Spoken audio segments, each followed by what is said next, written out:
We're waiting to hear the total results from Nevada's biggest county and just who came in second place. John Roberts has been covering it live in Las Vegas and has probably been up all night long. John, you know, this seems really odd that we don't have the final tally. What's going on there?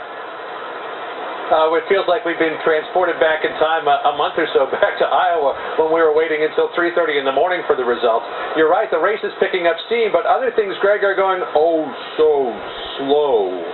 Here in Clark County, they were counting until about 4 o'clock this morning. Everybody was getting a little punchy. They wanted to make sure that they had the count accurate, so they said, let's go home, let's get 4 or 5 hours sleep, and then let's get back at it again at 9 o'clock this morning. So here's the results as they stand right now. This is with the results from 15 counties, as well as Carson City, and 50%, half of Clark County.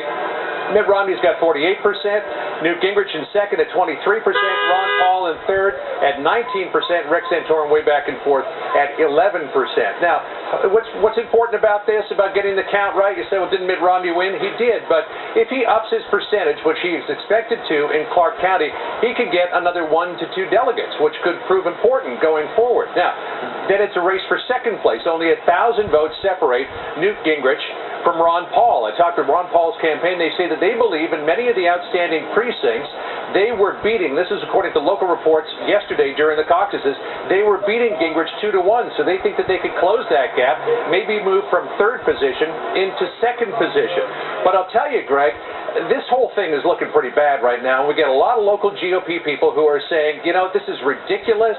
It borders on incompetence.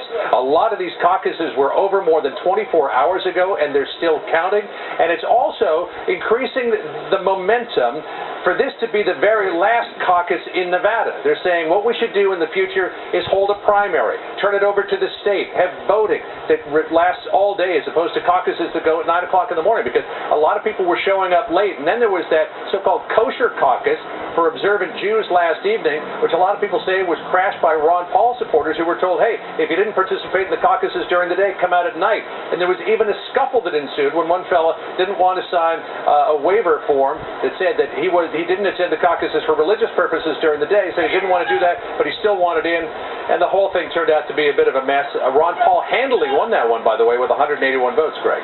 Yeah, you had the best line of the day, the raucous caucus, I think you wrote in one of our emails. But look, John, where does the race head from here?